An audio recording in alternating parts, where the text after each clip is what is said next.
Dicen que el matrimonio debería ser el refugio del guerrero, el puerto seguro donde el amor descansa de las tormentas del mundo. ¡Qué gran mentira nos han vendido! A veces, el anillo en el dedo anular no es una promesa de eternidad, sino los grilletes fríos de una condena silenciosa. Yo solía pensar que mi marido daría la vida por mí, que su pecho era mi muralla, pero nunca imaginé que llevaba 10 años afilando el cuchillo para apuñalarme por la espalda, justo cuando más confiaba en él. La traición nunca viene de un enemigo, viene de quien duerme a tu lado. Sofía siempre había soñado con ser traductora de italiano. Todo lo relacionado con aquel país en forma de bota le parecía magnético, sus paisajes toscanos, su historia, su arte y, sobre todo, su idioma. Ese lenguaje musical, expresivo, donde cada palabra parece una melodía y cada frase una declaración de intenciones. Sin embargo, los sueños de Sofía se quedaron en eso, en simples sueños de juventud que se disuelven como el azúcar en el café caliente. Para convertirse en una intérprete de renombre, para abrirse camino en ese mundo competitivo, no bastaba con el conocimiento, se necesitaba carácter, garras, y, según todos, Sofía no las tenía. Especialmente según su marido, Javier. Él solía decir con una sonrisa condescendiente, a mi ratita gris le conviene más quedarse en su madriguera. El mundo exterior es demasiado salvaje para alguien tan frágil. Y así fue como la etiqueta de ratita gris se convirtió en su segunda piel. Sofía, con el tiempo, interiorizó tanto esas palabras que realmente empezó a evitar la sociedad, sintiéndose una intrusa en cualquier reunión que oliera a evento social.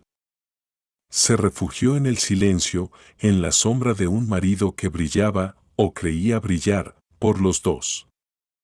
¿Te lo puedes imaginar, Sofía? A don Ricardo se le ha ocurrido celebrar su jubileo en un restaurante de lujo y ha invitado a todo el personal, con sus esposas. Javier entró en el apartamento resoplando, colgando su abrigo en el perchero con un gesto brusco, como si la prenda tuviera la culpa de sus desgracias. Se quitó los zapatos dejándolos tirados en medio del pasillo. ¿Con las esposas?, preguntó Sofía, sintiendo un nudo instantáneo en el estómago. Su voz salió pequeña, temerosa. Exactamente. No entiendo para qué necesita montar este circo. Y lo peor no es eso, lo peor es imaginar la fortuna que tendremos que gastar en el regalo. Adiós a nuestro viaje a las playas de Cancún o Punta Cana este verano. Adiós a todo. Don Ricardo siempre tiene que demostrar que es el rey del mambo. En ese momento, Sofía no pensaba en las playas de arena blanca ni en el dinero del regalo. El pánico se apoderó de ella al visualizar el evento, luces brillantes, música alta, gente elegante con copas de champán, y ella, la ratita gris, intentando hacerse invisible en una esquina. La empresa de ingeniería donde Javier trabajaba desde hacía 8 años no era gigantesca, pero era lo suficientemente grande como para que Sofía se sintiera abrumada. Durante toda la tarde, Javier no dejó de dar vueltas por la casa, volviendo una y otra vez al tema de la fiesta como un disco rayado. Seguramente me obligarán a dar un discurso de felicitación en el escenario. Al viejo le encanta eso, le gusta que le adulen, decía Javier rascándose la nuca, fingiendo molestia, aunque Sofía notaba cierto brillo de vanidad en sus ojos. Y eso significa que tendré que comprarme un traje nuevo. Llevo 3 años usando el mismo para todas las cenas de empresa. Genial, simplemente genial. Ahora sí que pasaremos las vacaciones frente al televisor. Pero Javier, ¿por qué te molesta tanto?, intentó razonar Sofía suavemente. Es el cumpleaños de tu jefe, Quiere compartir su alegría. Además, he oído que estas cosas son buenas para el espíritu de equipo. Javier se detuvo en seco y la miró con esa mezcla de burla y compasión que tanto le dolía. ¿Y tú qué vas a saber de espíritu de equipo? En tu biblioteca infantil, el colectivo sois tú y 3 ancianas que huelen a naftalina.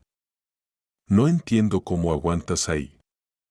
¿De qué hablas con ellas? ¿De tejer bufandas? No seas cruel, Javier. Mis colegas no son viejas. Tienen 60 años, algunas un poco más, pero son mujeres muy lúcidas. Sí, claro. 60 años y un pie en la tumba, se rió Javier, golpeándose la rodilla como si hubiera contado el mejor chiste del año. No te enfades, ratita.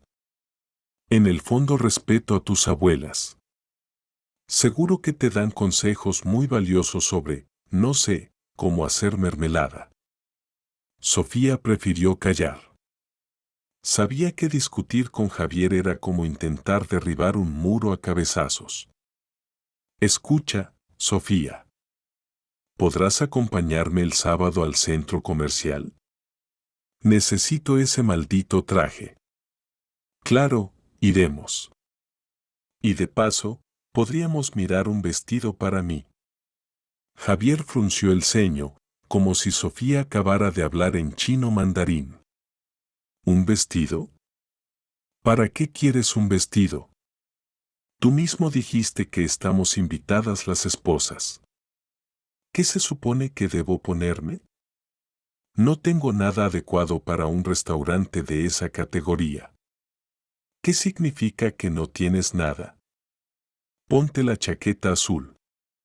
Esa me gusta. Javier, esa chaqueta tiene 7 años. Está desgastada en los codos y el color ya no es azul, es grisáceo. Sirve para ir a visitar a tu hermana, pero no para una gala. Ay, por favor. ¿Quién te va a mirar a ti? Te sentarás en una esquina como una buena ratita y nadie notará tu presencia.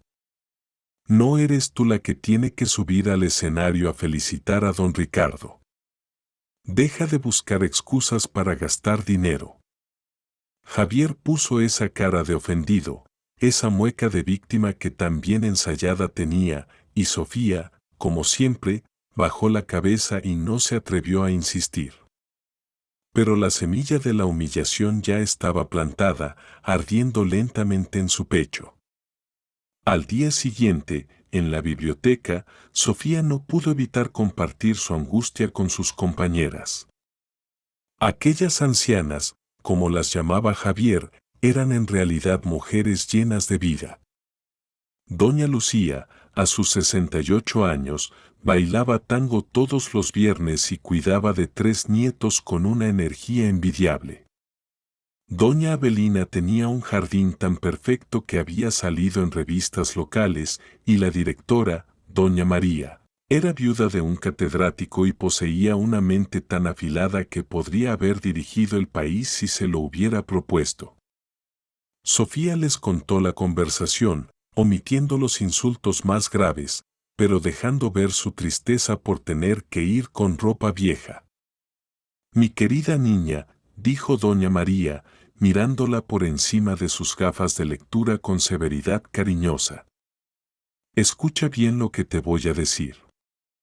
Cuanto más sale una mujer, más vive.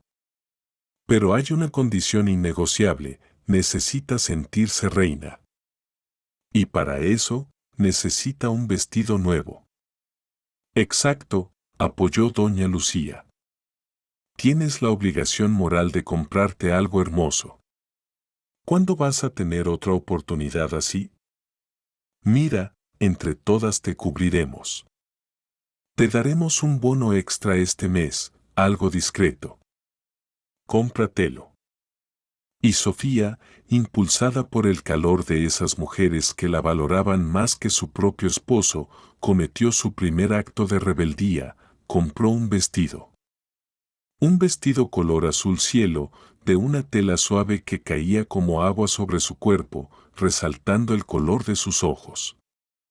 Lo pagó con sus ahorros secretos y el bono de sus amigas. El día de la fiesta, los nervios de Sofía estaban a flor de piel. No solo por el evento, sino por la reacción de Javier al verla. Javier, empezó a decir cuando entró en el salón. Javier estaba frente al espejo, ajustándose la corbata de su traje nuevo. Se giró y se quedó callado un segundo.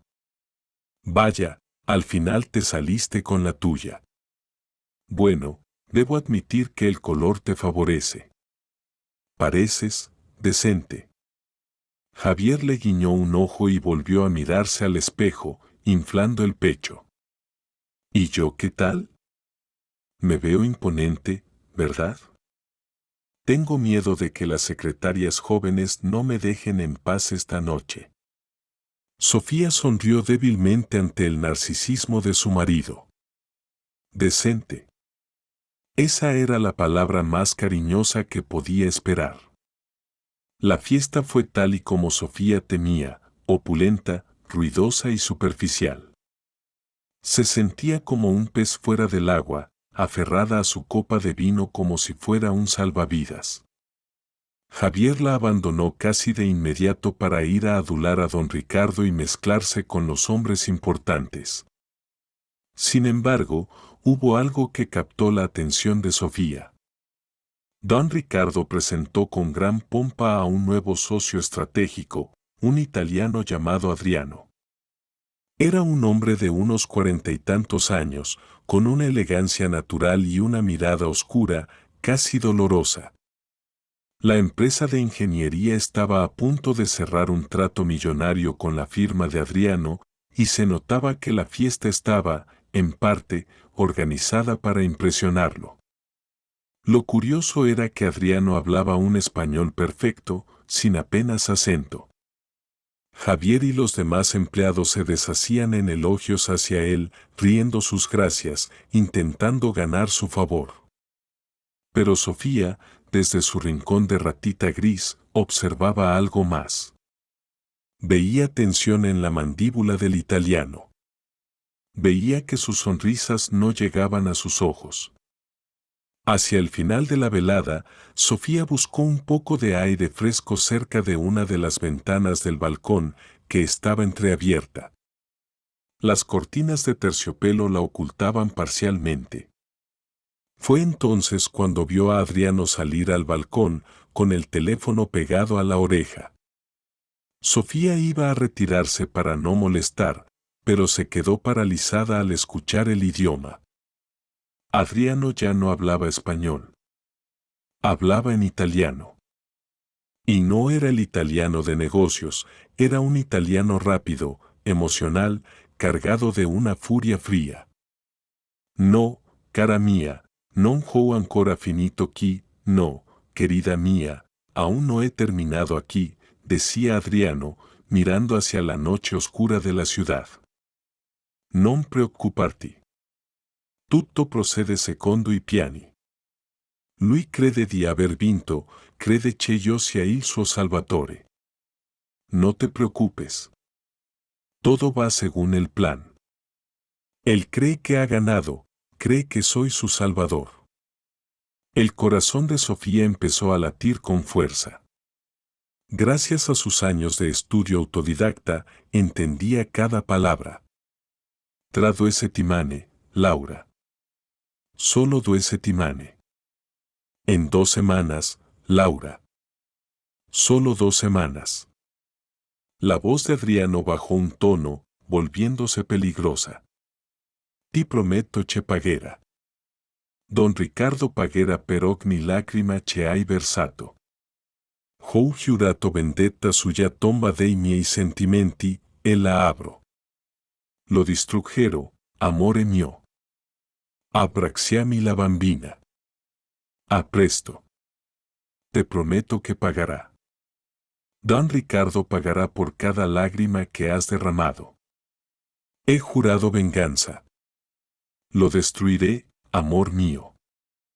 Abraza a la niña de mi parte. Hasta pronto. Adriano colgó el teléfono y soltó un suspiro largo, tembloroso. Al girarse para volver al salón, sus ojos se encontraron directamente con los de Sofía, que estaba paralizada tras la cortina, con la copa de vino temblando en su mano. El tiempo se detuvo. Él la miró con intensidad, analizando si ella había entendido algo. Sofía, instintivamente, desvió la mirada y fingió toser, como si el vino se le hubiera ido por el otro lado, intentando parecer la mujer simple e ignorante que su marido decía que era. ¿Se encuentra bien, señora?, preguntó Adriano, cambiando instantáneamente al español, con una sonrisa encantadora pero falsa. Sí, sí, perdone. El gas del champán, balbuceó Sofía. Tenga cuidado. A veces las burbujas suben demasiado rápido a la cabeza, dijo él con un doble sentido que heló la sangre de Sofía. Adriano hizo una leve reverencia y volvió a la fiesta, donde Javier, ajeno a todo, reía a carcajadas con una copa en la mano. Sofía se quedó sola, con el frío de la noche calándole los huesos. No solo había un depredador en la sala, sino que ese depredador iba tras el jefe de su marido. Y lo peor de todo, Adriano parecía un hombre destrozado, un hombre con una misión sagrada. Aquella noche, mientras regresaban en el taxi, Sofía intentó hablar con Javier. Javier, ese hombre, el italiano, Adriano, escuché algo raro cuando hablaba por teléfono. ¿Qué? ¿Ahora espías a los invitados? Javier soltó una risotada borracha. ¿Qué vas a entender tú si hablaba en otro idioma? Hablaba en italiano, y sabes que yo estudio. Creo que estaba hablando de vengarse de don Ricardo. Mencionó a una mujer, Laura. Parecía peligroso. Javier la miró con desdén y bostezó ruidosamente. Por favor, Sofía. Deja de inventar telenovelas en tu cabeza. Adriano es un socio de oro. Estaba borracho, seguro hablaba de negocios y tú entendiste cualquier cosa. Lo que pasa es que quieres hacértela interesante. Cállate y déjame dormir, que mañana tengo resaca. Javier se giró hacia la ventanilla, ignorando la advertencia. No sabía que esa noche, el destino de su carrera y de su vida acababa de ser sellado por un hombre que hablaba el idioma de Dante y buscaba justicia a cualquier precio. Dicen que la caída duele más cuando te empujan desde la cima de tu propio ego. Pasó casi un mes desde aquella fiesta. Un mes en el que Javier caminaba por la casa como un pavo real, hinchado de orgullo. Te lo dije, Sofía, repetía mientras se miraba en el espejo. Adriano, el italiano, sabe reconocer el talento. Mi proyecto es el que van a implementar en sus fábricas en Europa. Soy el ingeniero estrella. Sin mí, esta empresa no es nada. Yo lo escuchaba en silencio, asintiendo, pero con el estómago revuelto. Recordaba la conversación telefónica en el balcón. Recordaba la promesa de destrucción de Adriano. Pero Javier estaba tan ciego de vanidad que cualquier advertencia mía habría sido tomada como envidia. Mi ratita gris tiene celos de mi éxito, habría dicho. Así que callé. Y esperé. La catástrofe llegó un martes por la tarde. Javier volvió a casa no como el ingeniero estrella, sino como un perro apaleado bajo la lluvia. Estaba pálido, tembloroso, con la corbata desajustada y los ojos desorbitados. Me han tendido una trampa, balbuceó, dejándose caer en el sofá. Me lo han quitado todo, Sofía. Todo. ¿Qué ha pasado? Pregunté, aunque en el fondo, ya lo sabía. Ese maldito italiano. Adriano. La empresa con la que firmamos no existe. Era una fachada, una compañía fantasma. Han robado mis patentes, mis diseños, todo el trabajo de años. Y lo peor no es eso. El contrato estaba blindado legalmente para dejarnos en la ruina. Don Ricardo está acabado, la empresa está en quiebra técnica. Javier se cubrió la cara con las manos y empezó a sollozar, un sonido patético que no me provocó lástima, sino una extraña frialdad. ¿Y tú? Pregunté. Me han despedido. A mí y a la mitad de la plantilla. Don Ricardo dice que yo fui el responsable técnico, que yo avalé los diseños para el traspaso. Me han usado de chivo expiatorio. Maldita sí. Maldita sea tu obsesión con Italia. Seguro que tú le echaste algún mal de ojo. Ahí estaba. Incluso en su derrota, la culpa era mía. No de su avaricia, no de su falta de visión, sino mía. En ese momento, algo se rompió dentro de mí. No fue el amor, porque eso ya estaba muerto. Fue el respeto. Vi a Javier tal como era, un hombre pequeño, cobarde, incapaz de asumir sus errores. Pasaron 6 años. 6 largos años que se llevaron la poca juventud que me quedaba, pero que me dieron algo más valioso, una coraza de acero. La vida cambió radicalmente. Javier nunca recuperó su estatus. Ahora trabajaba como operario en una fábrica de ensamblaje, un trabajo monótono donde solo obedecía órdenes y tragaba polvo. Su genialidad inventada se había oxidado. En casa, se había vuelto aún más amargo, más tacaño, controlando cada centavo que yo gastaba. Por mi parte, la ratita gris había tenido que salir de la madriguera. Doña María se jubiló y, contra todo pronóstico, me recomendó a mí para ocupar el puesto de directora de la biblioteca municipal. Al principio me negué, aterrorizada, pero mis compañeras, mi aquelarre de sabías, no me dejaron opción. Tienes la fuerza, Sofía, me dijo doña Lucía. Solo te falta creértelo. Y así, me convertí en la directora. Ganaba mi propio dinero, aunque Javier seguía administrando las finanzas para que no te equivoques, según él.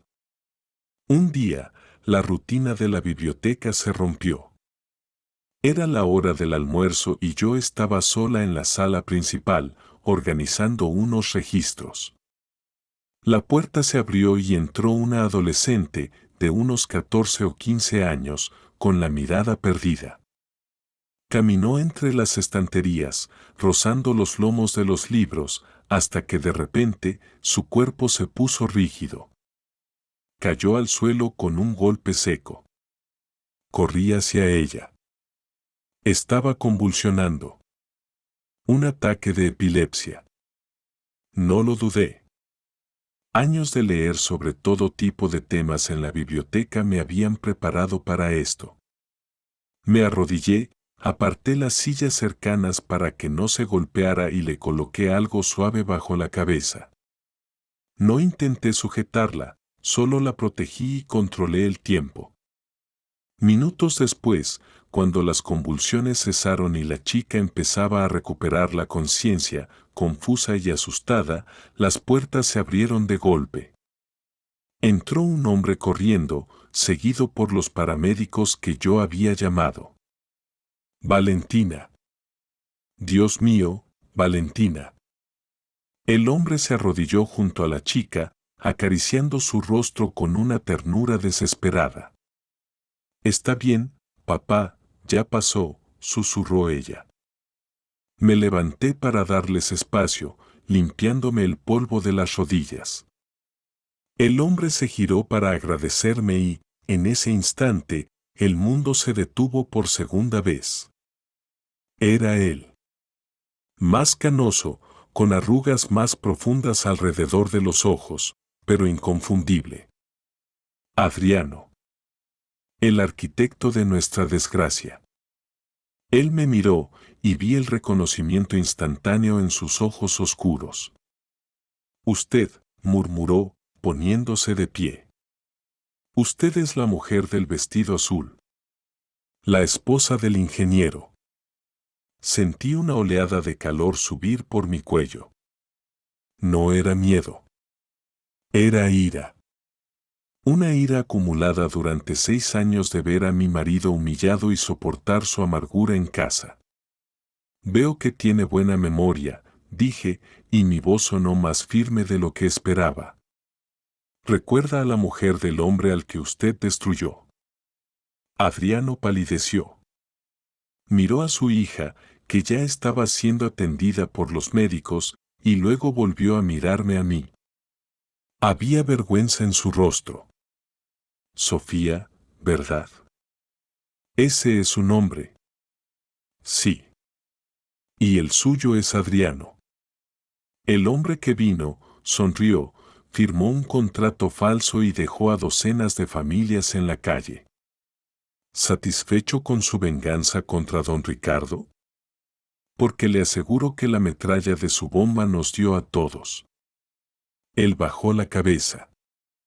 Tiene razón. No pensé, o mejor dicho, no me importó a quién me llevaba por delante, siempre y cuando él cayera. Mi marido perdió su carrera. Se convirtió en una sombra. Y usted sigue aquí, con sus trajes caros. Sofía, por favor, Adriano dio un paso hacia mí, suplicante. Sé que no tengo derecho a pedirle nada. Pero necesito explicarle. No quiero que se quede con esta imagen de mí, aunque la merezca. ¿Podríamos hablar? Mañana. Hay un café frente a la biblioteca. Solo 10 minutos. Por favor. Quiero que entienda por qué lo hice. Dudé. Mi instinto me decía que huyera, que le escupiera en la cara. Pero entonces recordé las palabras de Doña María, mi mentora: el conocimiento es poder, querida. Nunca rechaces información sobre tu enemigo. Estaré allí, dije fríamente. Pero no espere mi perdón. Al día siguiente, me senté en ese café, sintiéndome una traidora y una espía al mismo tiempo. Adriano llegó tarde, sudando, pidiendo disculpas. Parecía un hombre corriente, no el monstruo que yo había construido en mi mente. Pidió comida y café para los dos. Y entonces, comenzó a hablar. Y a medida que hablaba, el odio que yo sentía empezó a transformarse en algo mucho más complejo. Horror. Y compasión. Mi esposa, Laura, empezó Adriano con la voz rota. Ella era de aquí, de esta ciudad. Murió hace 2 años. Cáncer cerebral. Pero su alma la mataron mucho antes. Me contó la historia. Una historia que me heló la sangre. Laura había sido una niña huérfana, criada en el sistema, vulnerable. Cuando era joven y hermosa, cayó en las redes de un hombre poderoso que prometía ayudarla. Ese hombre era don Ricardo. Pero don Ricardo no era un empresario respetable entonces. Era un proxeneta de lujo. Usaba a chicas como Laura para entretener a sus socios comerciales. La mantuvo encerrada, la explotó, la obligó a hacer cosas inenarrables. Laura quedó embarazada de uno de esos amigos de don Ricardo. Cuando don Ricardo se enteró, continuó Adriano, apretando los puños hasta que los nudillos se pusieron blancos, la obligó a abortar. La llevó a un carnicero clandestino. La operación fue tan brutal que Laura quedó estéril para siempre. Nunca pudo ser madre biológica. Sentí una punzada aguda en mi propio vientre. Yo también conocía ese dolor. Yo también cargaba con la cruz de la infertilidad. Hace años, perdí a un hijo en el parto. Un niño que nunca llegó a llorar. Esa herida nunca había cerrado, y al escuchar a Adriano, sentí una conexión invisible con esa mujer desconocida, Laura. Ella escapó, siguió él. Huyó a la costa, empezó de cero. La conocí años después, cuando trabajaba limpiando habitaciones de hotel. Me costó años que confiara en un hombre. Cuando finalmente me contó su pasado, cuando me dijo el nombre del monstruo que la había roto. Don Ricardo, juré ante Dios y ante ella que lo haría pagar. Adriano me miró a los ojos, y vi lágrimas en los suyos. Lo arruiné, Sofía. Sí. Usé empresas fantasma, usé trucos sucios. Hice que perdiera su dinero y su reputación. Ahora vive solo, loco y olvidado. Y no me arrepiento de haberlo destruido a él. Pero, suspiró, me arrepiento de lo que le pasó a gente como su marido. Gente inocente que estaba en el lugar equivocado. Me quedé en silencio, procesando la información. La imagen de don Ricardo, el jefe al que Javier admiraba tanto, se desmoronaba para revelar a un demonio. Y Javier. Javier había sido el peón útil de ese demonio y luego la víctima colateral de la venganza. La niña, Valentina, pregunté suavemente. ¿Es adoptada? Sí. La adoptamos cuando era un bebé. Sus padres biológicos eran unos alcohólicos que la abandonaron. Valentina fue la luz de Laura. Gracias a ella, mi esposa volvió a sonreír antes de morir. Adriano se secó los ojos y me miró con una sinceridad desarmante.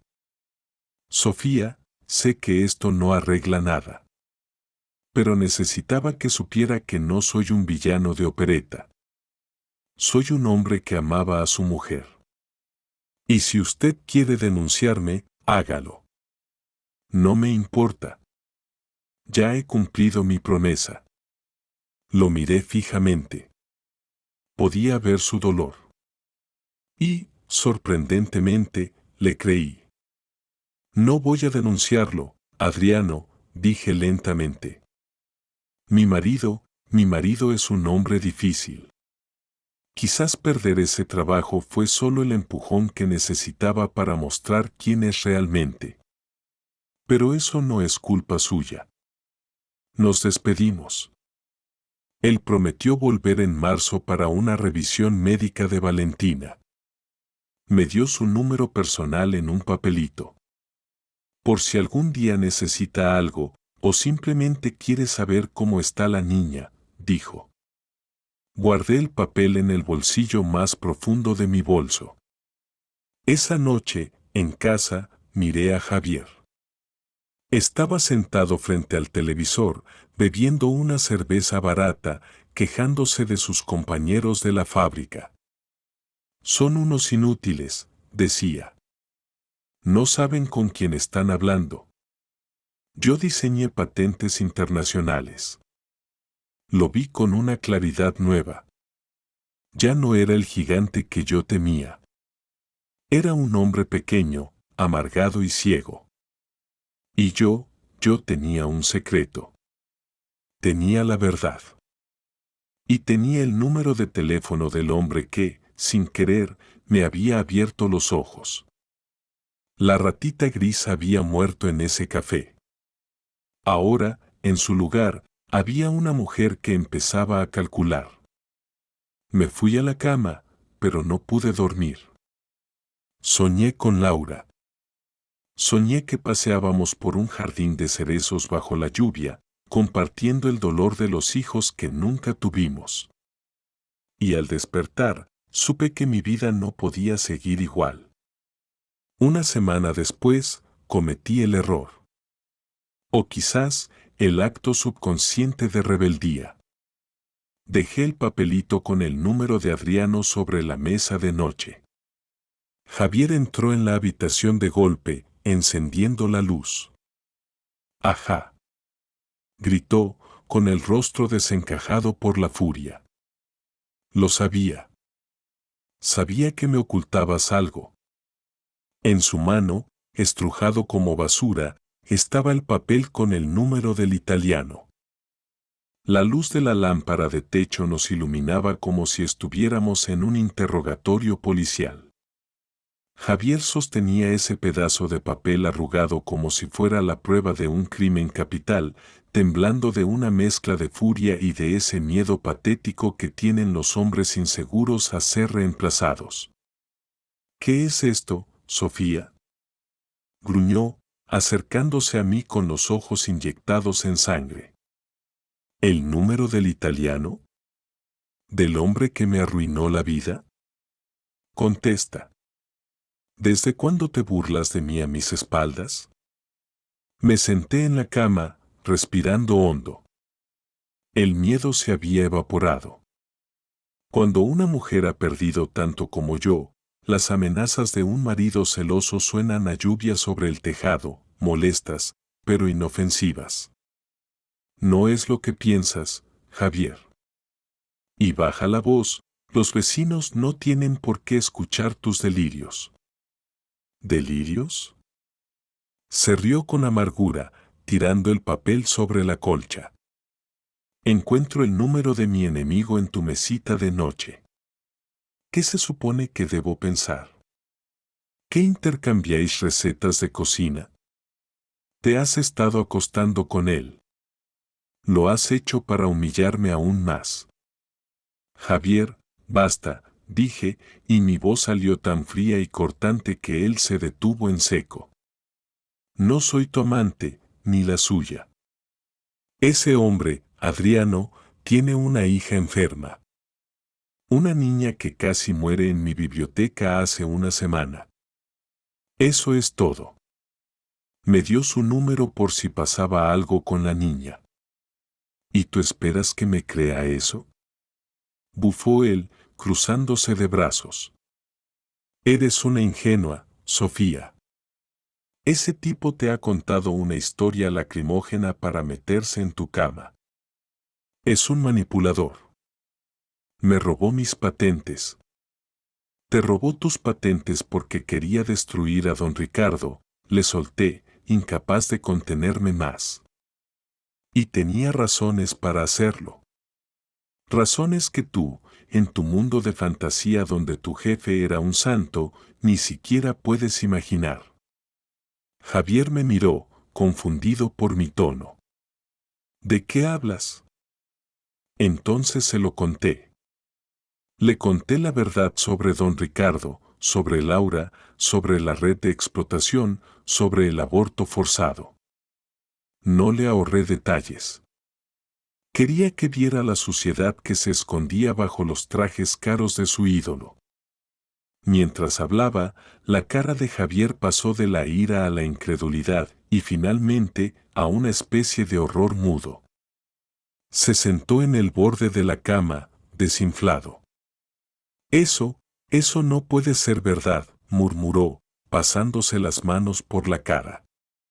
Don Ricardo es un hombre respetable. Era un monstruo, Javier. Y tú fuiste un daño colateral en la venganza de un marido destrozado. Adriano no te odia a ti. Ni siquiera te conoce realmente. Solo eras una pieza en el tablero. Esa noche no hablamos más. Javier se acostó dándome la espalda y aunque no lo admitió, supe que algo en él había cambiado. La duda había echado raíces. Ya no podía aferrarse a su papel de víctima inocente con la misma convicción. Pasó una semana. Una semana de silencios tensos y miradas esquivas. Yo no volví a llamar a Adriano, y Javier no volvió a mencionar el tema. Pero el destino, que tiene un sentido del humor macabro, decidió intervenir de nuevo. Era temprano por la mañana, apenas las 7, cuando mi teléfono sonó. Un número desconocido. Javier, que estaba tomando café en la cocina, se tensó, aguzando el oído. Contesté. Hola. ¿Señora Sofía? La voz al otro lado era un hilo de voz tembloroso, juvenil, roto por el llanto. Soy yo. Valentina. La hija de Adriano. Valentina, dije, sintiendo un vuelco en el corazón. ¿Qué pasa, cariño? ¿Por qué lloras? Javier dejó la taza sobre la mesa con un golpe seco y se quedó mirándome fijamente. Es papá, sollozó la chica. Estábamos en el aeropuerto, íbamos a volver a España, pero se desplomó. Se agarró el pecho y cayó. Lo llevaron al hospital, pero los médicos dicen que ya no hay nada que hacer. Estoy sola aquí, Sofía. No conozco a nadie. Tengo miedo. Voy para allá. Ahora mismo.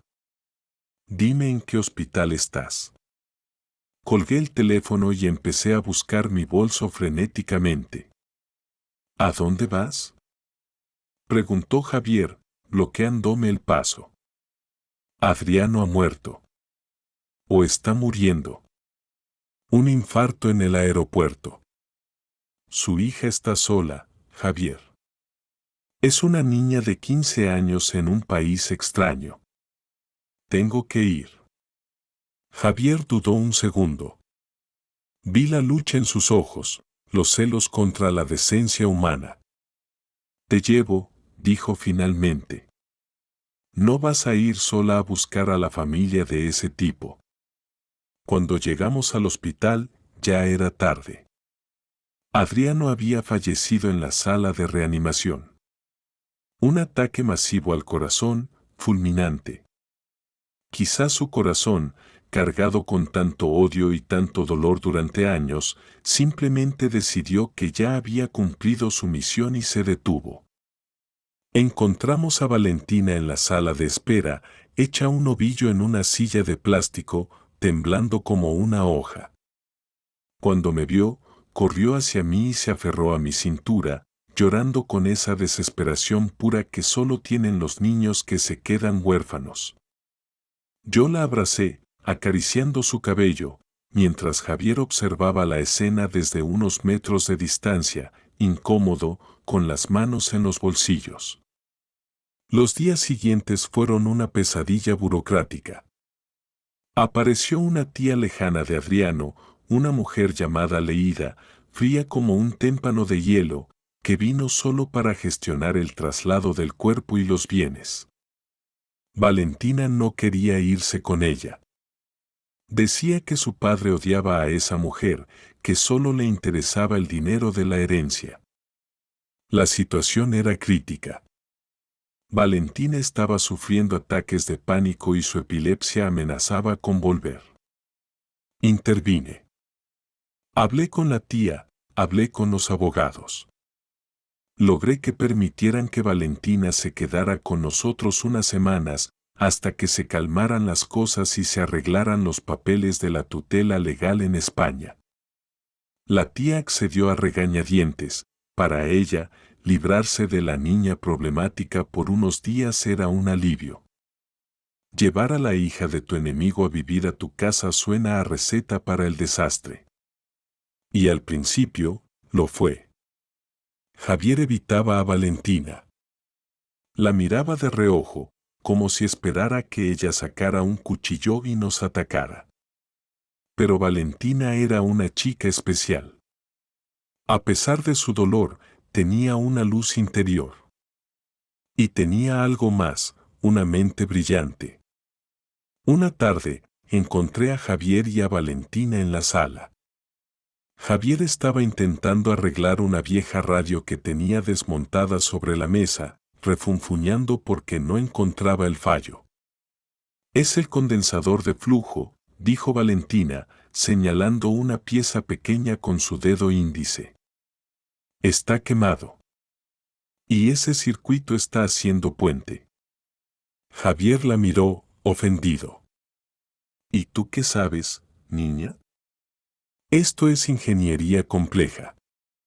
Mi papá me enseñaba. Y leo mucho. Si cambias eso por una resistencia de 10 ohmios, funcionará. Javier, escéptico, hizo lo que ella decía. La radio cobró vida al instante, llenando la sala de música. Javier se quedó boquiabierto. Por primera vez en años, vi una sonrisa genuina en su rostro, una sonrisa de camaradería profesional. Vaya, murmuró. Tienes razón. Tienes ojo clínico para esto. A partir de ese día, el hielo se rompió. Javier y Valentina pasaban horas hablando de circuitos, de motores, de patentes. Ella le escuchaba con atención, validando su inteligencia, algo que él necesitaba desesperadamente. Y él, a su vez, se sentía útil, protector. Se olvidó de que era la hija del hombre que lo arruinó y empezó a verla simplemente como una mente afín. Pero el tiempo de Valentina con nosotros se acababa. Un mes después, la tía Leída llamó para decir que los papeles estaban listos y que debía volver a España. Unos días antes de su partida, Valentina se acercó a mí con una expresión seria.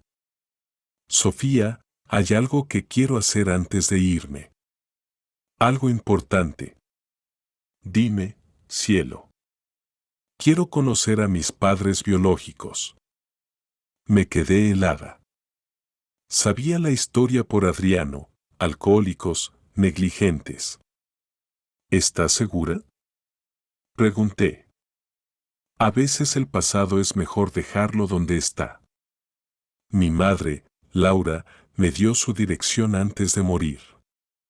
Dijo que quizás algún día necesitaría cerrar ese círculo. No espero nada de ellos. No quiero que me quieran. Solo quiero verlos.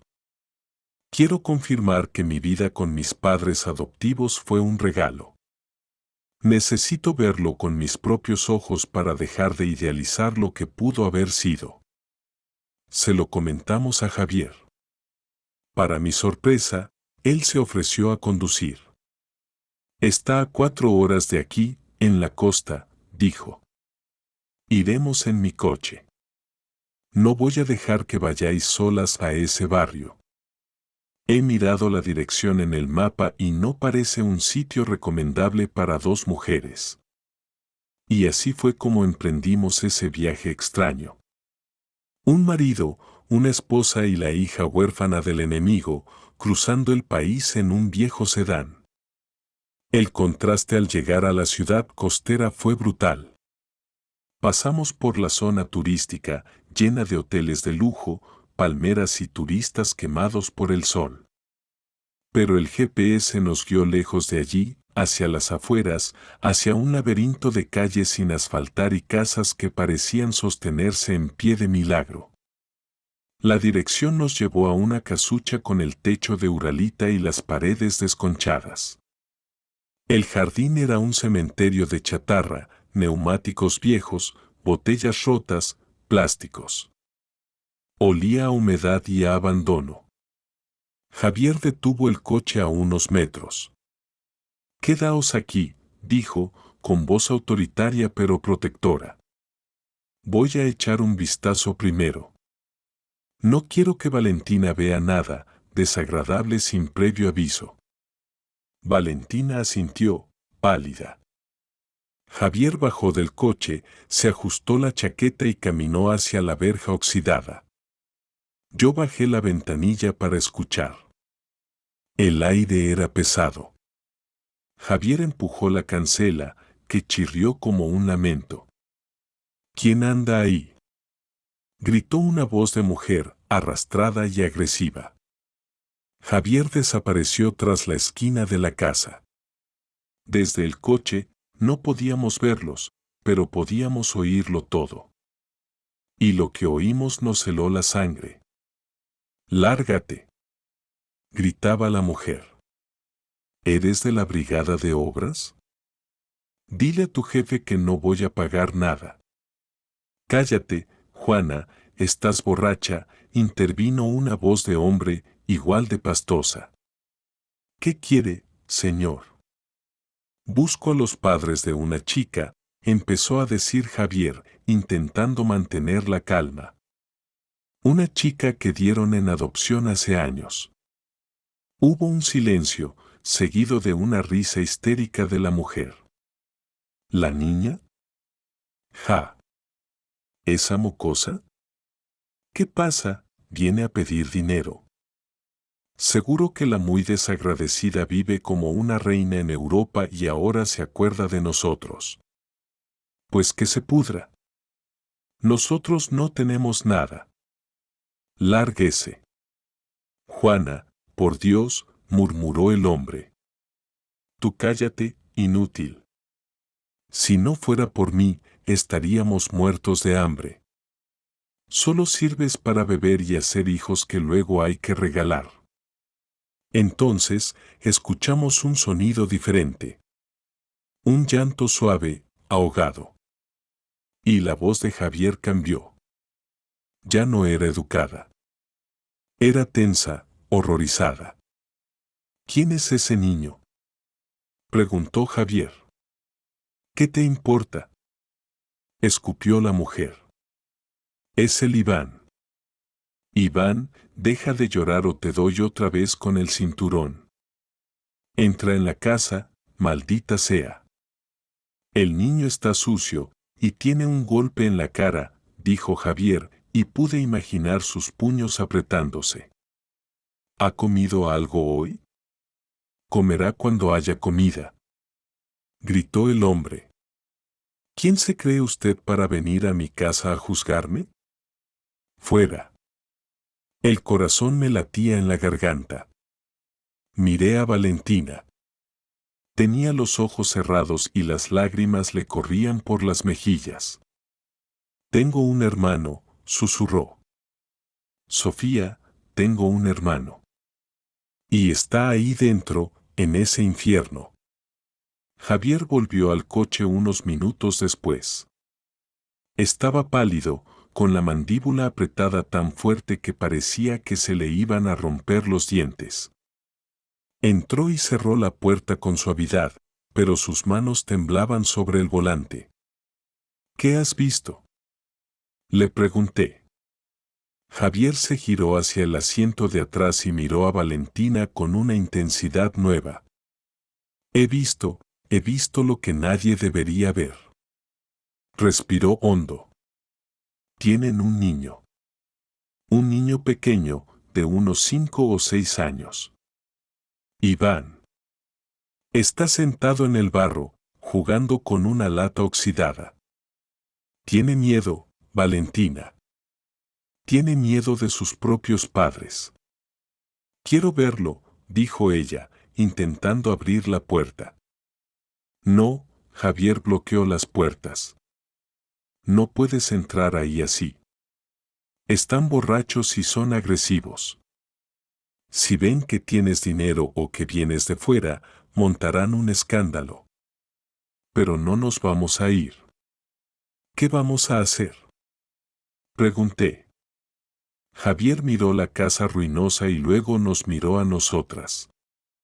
Por primera vez en mucho tiempo, vi en él al hombre del que me había enamorado. No al fanfarrón, no al cobarde, sino al hombre capaz de resolver problemas. «Tengo un plan», dijo. «Negocié con ellos. Les dije que soy un funcionario del censo. Les di $50 para molestias. Están tan desesperados por el alcohol que ni siquiera preguntaron. Les pedí prestado al niño 1 hora. Les dije que necesitaba hacerle unas preguntas para un formulario escolar y que lo llevaría a comer algo mientras ellos descansaban. ¿Te dejaron llevarte al niño por $50?», pregunté, horrorizada. Me lo habrían vendido por una botella de tequila, Sofía. Son escoria. Javier salió de nuevo y volvió a los 5 minutos.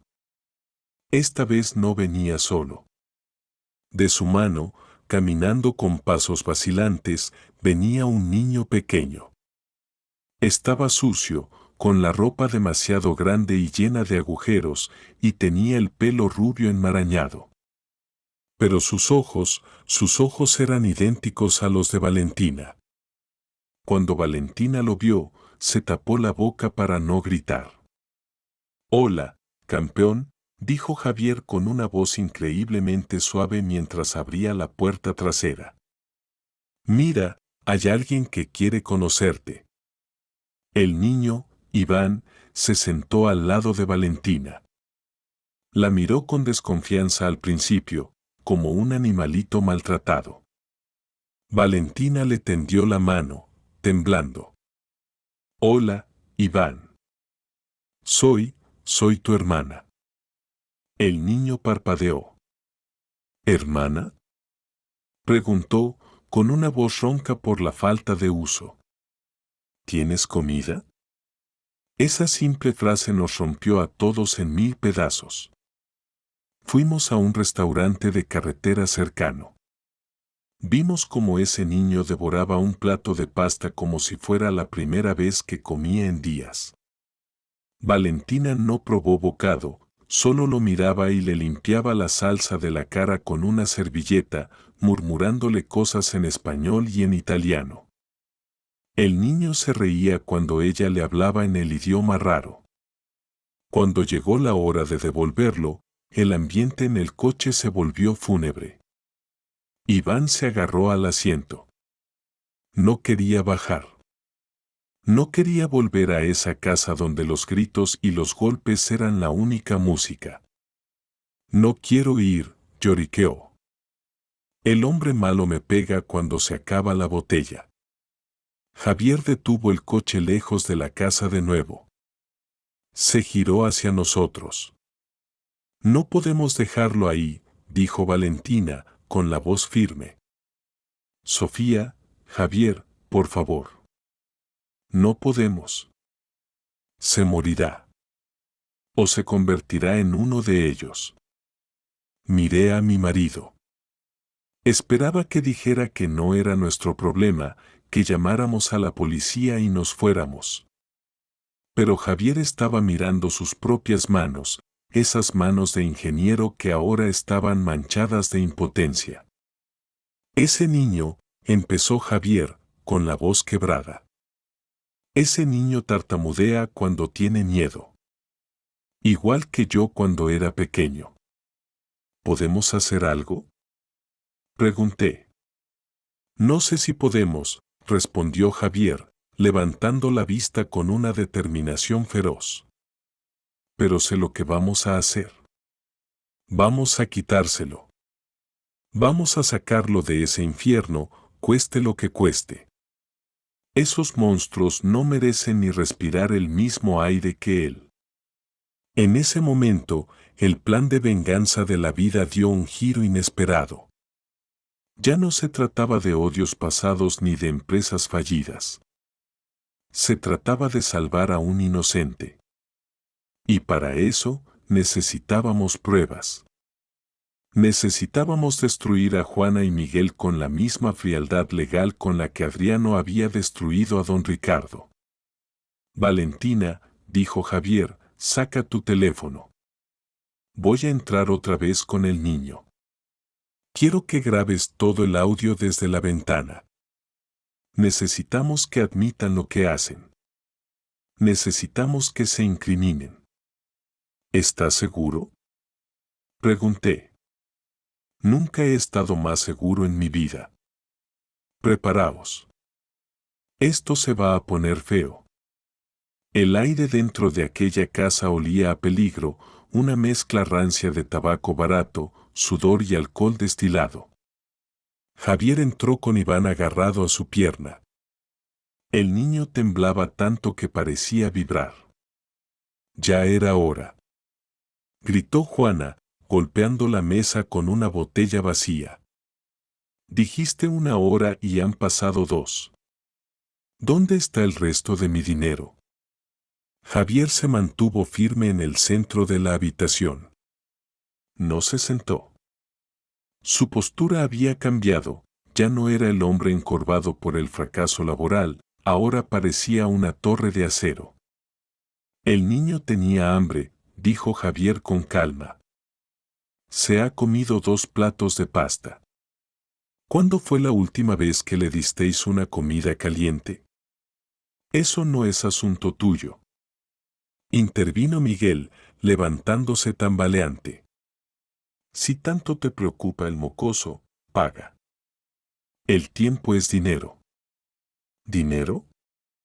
Javier sacó su cartera lentamente.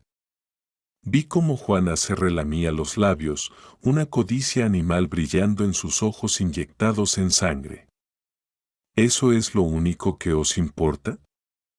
¿Y si os dijera que me lo quiero llevar? ¿Si os dijera que quiero que Iván viva conmigo? Juana y Miguel intercambiaron una mirada.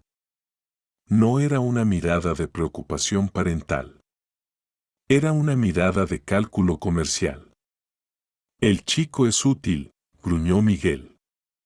Trae las cervezas, limpia el patio. Y recibimos una ayuda del Estado por él. No es gratis. ¿Cuánto? Preguntó Javier, seco. $5,000, soltó Juana, cruzándose de brazos. En efectivo. Y te olvidas de los papeles. Te lo llevas y punto. Desde la ventana entreabierta del coche, Valentina ahogó un grito de horror. Su teléfono estaba grabando cada palabra. Yo estaba marcando el número de la policía local, con el corazón latiéndome en la garganta. ¿Estáis dispuestos a vender a vuestro propio hijo por $5,000? Insistió Javier, asegurándose de que la grabación fuera clara. ¿Renunciáis a él para siempre por dinero para alcohol? Llévatelo ya. Gritó Juana. Es un estorbo. O sueltas la pasta o te largo a patadas. Javier sonrió. Pero no era una sonrisa alegre.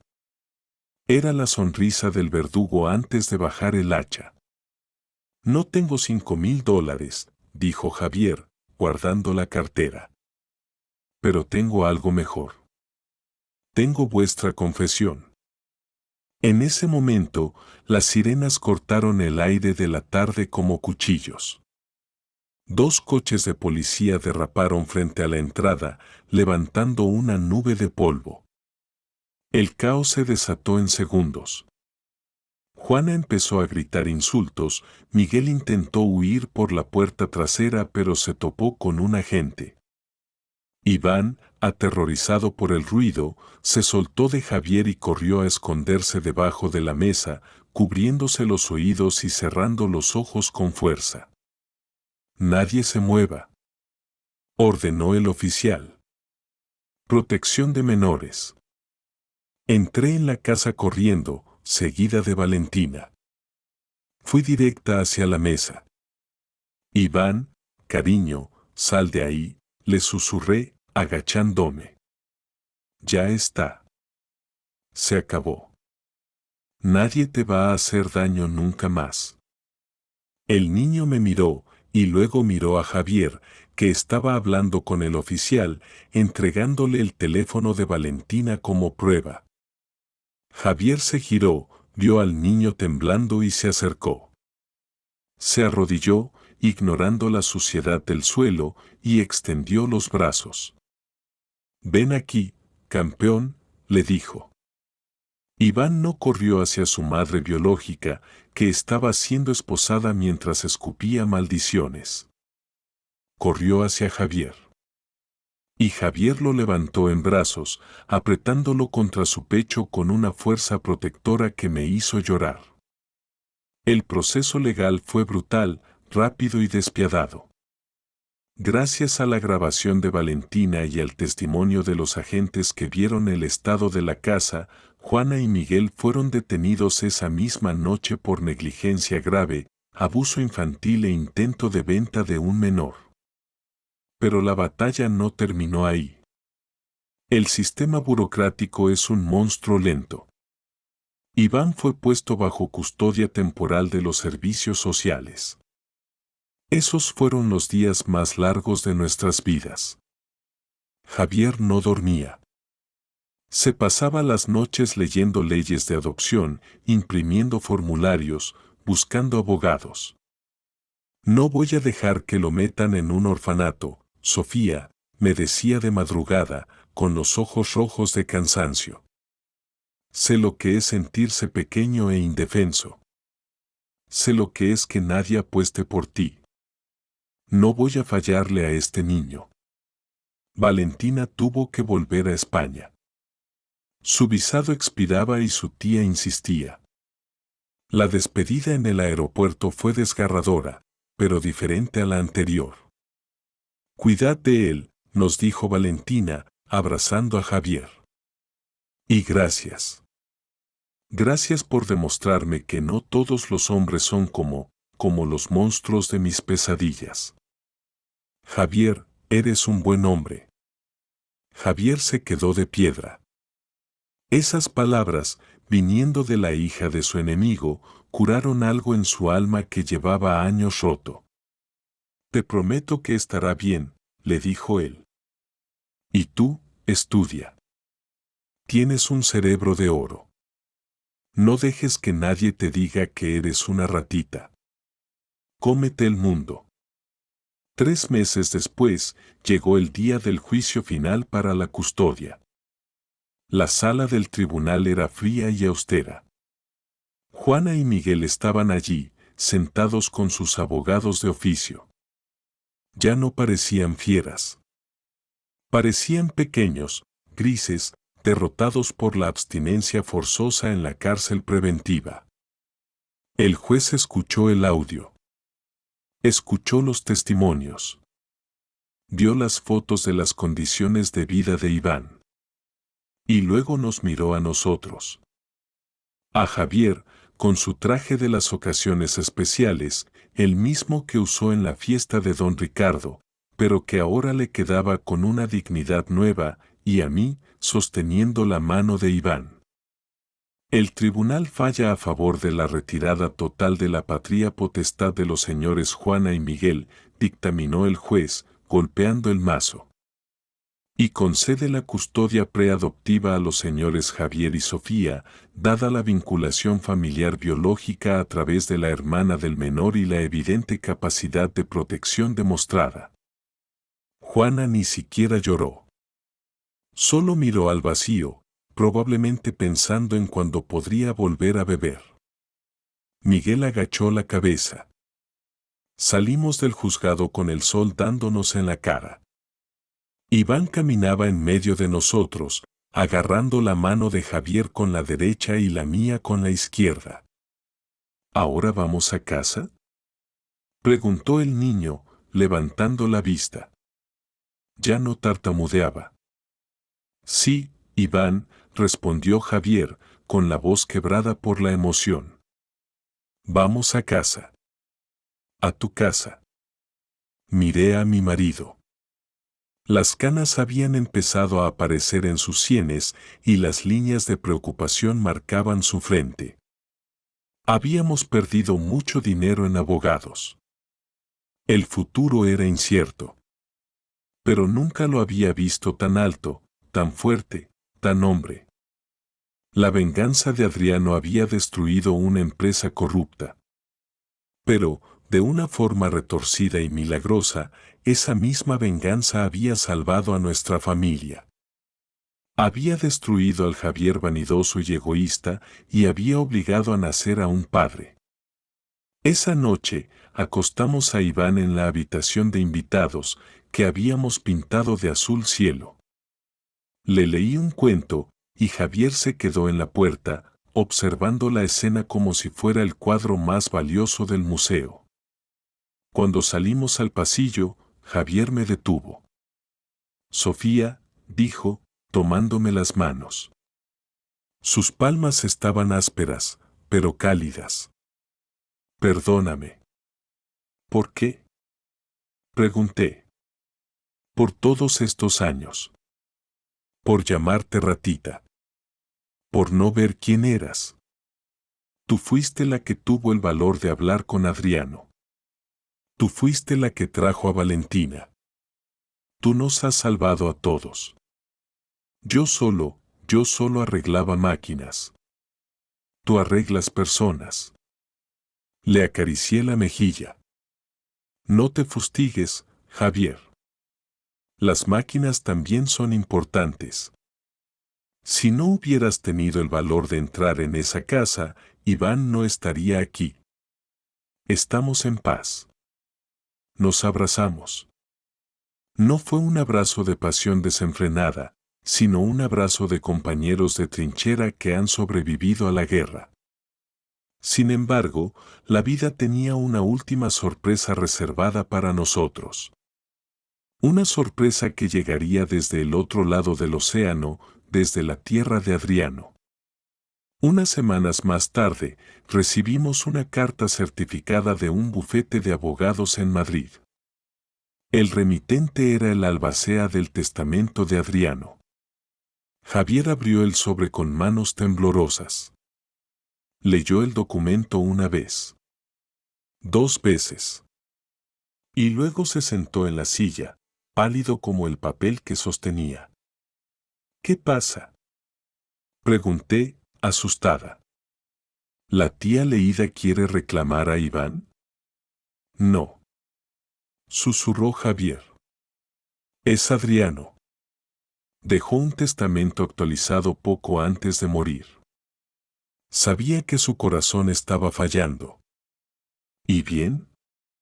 Sofía nos ha dejado el 40% de sus acciones en la nueva empresa tecnológica. Y hay una cláusula específica para mí. Javier leyó en voz alta, con la voz estrangulada. Para Javier, el ingeniero. Sé que destruí tu carrera. Fue un daño colateral que pesó en mi conciencia. Pero he visto tus diseños. Tienes talento, aunque tu antiguo jefe te lo robara. Te dejo los fondos necesarios para que fundes tu propia consultora. Solo te pido una cosa a cambio, cuida de los niños. Cuida de Valentina si yo falto, y cuida de ese niño que sé que rescatarás. Atentamente, tu enemigo, Adriano. Javier dejó caer la carta y se cubrió la cara con las manos, llorando. Lloraba por el perdón, por la segunda oportunidad, y por la extraña ironía de que el hombre que creía que le había quitado todo, al final, se lo había dado todo. Han pasado 2 años desde que leímos aquella carta testamentaria. 2 años que parecen 2 décadas por la cantidad de vida que hemos comprimido en ellos. El dinero de Adriano no nos hizo millonarios de la noche a la mañana. El 40% de las acciones estaba sujeto a fideicomisos para asegurar el futuro de los niños, pero nos dio algo mucho más valioso que el lujo, nos dio libertad. Libertad para dejar de tener miedo. Libertad para que Javier dejara esa fábrica que le estaba matando el alma y fundara su propia consultora, Ingeniería Fénix. El nombre fue idea mía. Le dije que era apropiado, porque él había renacido de sus propias cenizas. Y vaya si lo hizo. El Javier de hoy no se parece en nada al hombre que se miraba al espejo preocupado por las canas y los trajes baratos. El Javier de hoy llega a casa con las mangas de la camisa remangadas, manchado de grasa o tinta, cansado pero con los ojos brillantes. Trata a sus empleados con un respeto que nunca vio en don Ricardo. Nadie es una pieza desechable, Sofía, me dice a menudo. Todos tienen una historia. Y yo, la ratita gris ya no existe. Renuncié a la biblioteca, no porque no amara los libros, sino porque descubrí una misión mayor. Usé parte de los fondos para crear una pequeña fundación de apoyo a la infancia vulnerable, dedicada a casos como el de Iván. Ahora paso mis días peleando con burócratas, buscando hogares de acogida y asegurándome de que ningún niño tenga que esconderse bajo una mesa por miedo a sus padres. Y, por supuesto, sigo estudiando italiano. Ya lo hablo con fluidez. Pero el cambio más milagroso ha sido Iván. Si lo vieran ahora, corriendo por el jardín, no reconocerían al niño sucio y tartamudo que sacamos de aquella casa de los horrores. Iván tiene ahora 7 años. Ha crecido, ha ganado peso y se ríe con una carcajada sonora que hace temblar las ventanas. A veces, todavía tiene pesadillas. A veces se despierta gritando y busca la mano de Javier. Pero cada vez ocurre menos. El amor es una medicina lenta, pero infalible. Llegó abril. Y con abril, llegó el cumplimiento de una vieja promesa. Prepara las maletas, Sofía, me dijo Javier una noche, dejando unos billetes de avión sobre la mesa de la cocina. Nos vamos. ¿A dónde? ¿A Cancún? Bromeé, recordando nuestra vieja discusión, No a un lugar mejor. Vamos a ver a la familia. Aterrizamos en Alicante, España, bajo un sol que parecía bendecir nuestra llegada. El aire olía a sal y a pinos. Iván estaba fascinado, pegado a la ventanilla del taxi, señalando cada barco y cada gaviota. ¿Aquí vive mi hermana? Preguntaba cada 5 minutos. Sí, campeón. Aquí vive. El reencuentro tuvo lugar en una terraza frente al Mediterráneo. Valentina estaba allí, esperándonos. Ya no era la adolescente asustada de 15 años. Ahora era una joven mujer de casi 18, alta, con el pelo recogido y una seguridad en su postura que me recordó dolorosamente a Adriano. Cuando vio a Iván, corrió hacia él. No hubo palabras al principio, solo un abrazo que unió 2 continentes y 2 historias trágicas en un solo nudo de amor. Iván, que apenas la recordaba, se dejó abrazar, sintiendo esa conexión invisible de la sangre. «Estás enorme», le decía ella, llorando y riendo a la vez. «Y hablas español sin tartamudear». «Y también sé decir Xiao y Gracie», presumió Iván, provocando la risa de todos. Pasamos 2 semanas en España. Fueron los días más felices de mi vida. Alquilamos una casa blanca cerca de la playa. Javier y Valentina pasaban horas hablando de la universidad. Ella iba a estudiar ingeniería aeroespacial, siguiendo los pasos de su padre biológico y de su padre adoptivo. Una tarde, mientras Javier enseñaba a Iván a construir un castillo de arena estructuralmente sólido en la orilla, Valentina se sentó a mi lado bajo la sombrilla. «Sofía», me dijo, mirando el horizonte. «He estado pensando mucho en mi padre. En Adriano. Yo también pienso en él a menudo. ¿Crees que él estaría feliz de ver esto?». Señaló a Javier y a Iván jugando. «Él odiaba a la empresa de tu marido. Quería destruirla. Y sin embargo, su dinero ha servido para que ustedes sean felices». Suspiré, dejando que la brisa marina me acariciara la cara. «La vida tiene un sentido del humor muy extraño, Valentina. Tu padre buscaba venganza. Y la consiguió. Pero en su búsqueda, sin querer, sembró redención. Él rompió mi mundo para que yo pudiera construir uno mejor. Si él no hubiera aparecido, yo seguiría siendo una mujer sumisa y triste, y Javier sería un hombre amargado. Y, lo más importante, Iván seguiría en ese infierno. Valentina asintió y apoyó la cabeza en mi hombro. Gracias por ser mi madre cuando no tenías por qué serlo. Esas palabras fueron mi verdadero premio. No el dinero, no el viaje a España, no la casa nueva. Eso. La última noche, salimos a cenar a un restaurante elegante. Javier llevaba un traje de lino claro, sin corbata, relajado. Me miró a través de la mesa, a la luz de las velas. ¿Sabes qué, Sofía?, dijo, tomando mi mano. Me he dado cuenta de algo. ¿De qué? Siempre quise ser un gran inventor. Quería que mi nombre estuviera en una patente, en un libro de historia. Pensaba que eso era el éxito. Pero hoy, viendo a Iván dormir la siesta tranquilo y viéndote a ti reír con Valentina, me he dado cuenta de que mi mayor invento, mi mejor proyecto, es esta familia. Y lo construimos juntos. No te pongas sentimental, ingeniero, le sonreí, aunque tenía los ojos húmedos. Que se te enfría la paella. Te quiero, Sofía. Te quiero de verdad. No como antes, cuando te quería porque eras cómoda y silenciosa.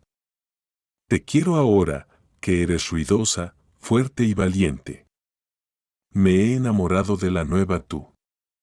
Yo también te quiero, Javier. Al nuevo tú. Brindamos con vino tinto. Por Adriano. Por Laura. Por los que se fueron y nos dejaron el mapa para encontrar el tesoro. Mientras miraba a mi alrededor, a mi marido redimido, a mi hijo adoptivo lleno de vida, a mi hija española brillante, comprendí la lección final.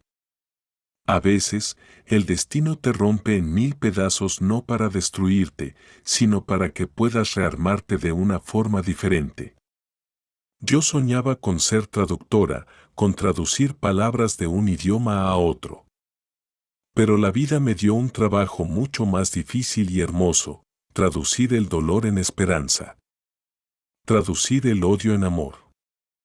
Y creo, sinceramente, que es la mejor traducción que he hecho jamás. El sol se puso sobre el Mediterráneo, tiñendo el agua de oro y púrpura. Mañana volveríamos a casa, a nuestra rutina, a los problemas cotidianos. Pero ya nada nos asustaba. Habíamos caminado por el fuego y habíamos salido renacidos. Soy Sofía. Ya no soy una ratita. Soy una leona. Y esta es mi manada.